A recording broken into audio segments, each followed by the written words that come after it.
Mesdames et messieurs, bonjour. Voici le résumé de l'actualité de cette semaine. Une année 2012 qui balaie définitivement l'an 2011, durant lequel le secteur aérien a enregistré une diminution des victimes liées aux accidents d'avion. 486 décès contre 786 en 2010. L'an dernier, on a déploré 22 accidents d'avion contre 23 l'an précédent. Le taux d'accident en 2011 a dès lors été de 0,34% par million de vols. Un ratio bien inférieur à la moyenne des 5 dernières années. Au total, chaque année, pas moins de 4 milliards de voyageurs sont transportés via les airs. Aucun accident mortel aérien n'est à déplorer en Europe et c'est l'Afrique qui reste la zone la plus dangereuse. Dans cette zone, le risque d'accident aérien est 10 fois plus élevé que dans le reste du monde. La Russie fait partie des pays qui enregistrent le plus de sinistres, notamment dû aux mauvaises formations du personnel navigant, mais aussi à leurs avions, largement hors d'âge ou encore à cause des installations au sol mal entretenues. On se souviendra notamment du crash du Tupolev 154 de Kolavia ou encore le Tupolev 134 de Kyrgyzstan Airlines. Les accidents les plus meurtriers de 2011 sont ceux d'Iran Air, 77 victimes, ainsi que Ewa Bora Airways, 74 victimes, suivi par Russair, 44 victimes et Yak Service, 44 victimes, parmi lesquelles l'élite mondiale du hockey sur glace. Chaque année, des milliers d'incidents sans conséquences se produisent dans le secteur aérien. La cause des accidents durant les dernières 10 années sont à 54% dus à des erreurs humaines, à 9% à cause de la météo, à 28% à cause des défaillances mécaniques, à 9% en raison d'un sabotage.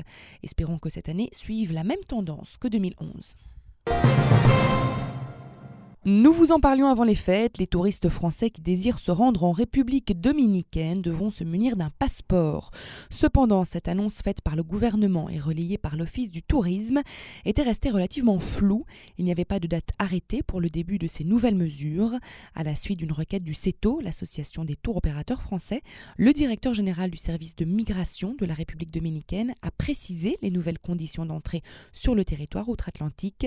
Concrètement donc, l'utilisation de la carte d'identité sera autorisée pour les Français jusqu'au 30 avril 2012 inclus et à compter du 1er mai 2012, les ressortissants français, belges, luxembourgeois, hollandais, allemands et canadiens devront présenter un passeport en cours de validité au moment d'entrer dans le pays. 2 personnes sont mortes mardi au cours d'une forte tempête au Royaume-Uni, ayant mêlé pluie et fortes rafales de vent qui a aussi perturbé le fonctionnement des transports, notamment au port de Douvres, fermé pendant plusieurs heures. Tous les départs vers Calais ont ainsi été suspendus pendant quelques heures au départ de Douvres, la mer ayant été très agitée avec des vents très forts et une mauvaise visibilité. Le port a été rouvert en milieu d'après-midi.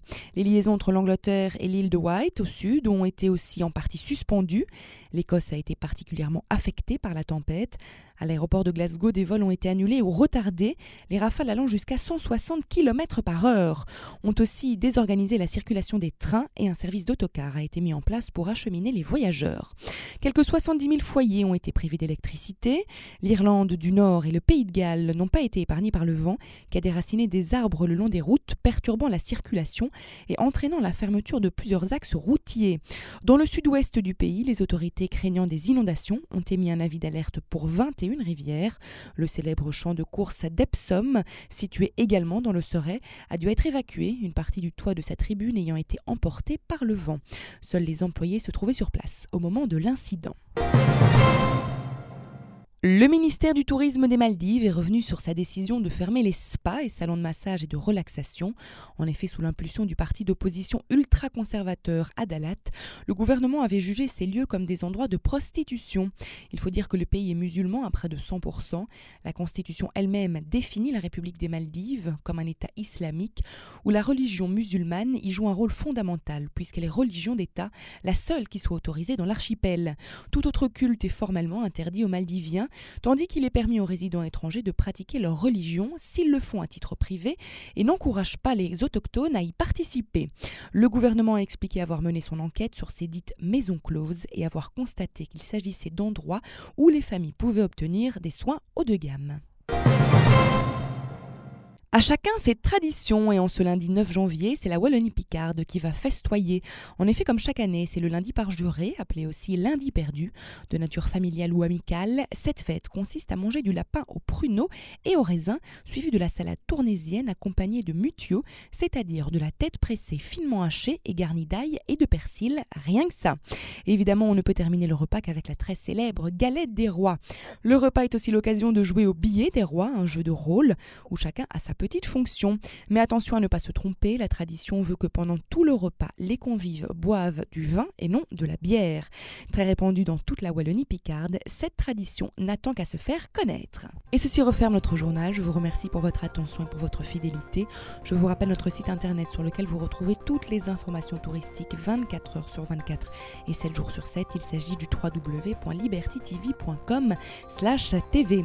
À présent, je vous laisse sur de magnifiques images du Mexique. Belle évasion sur Liberty TV.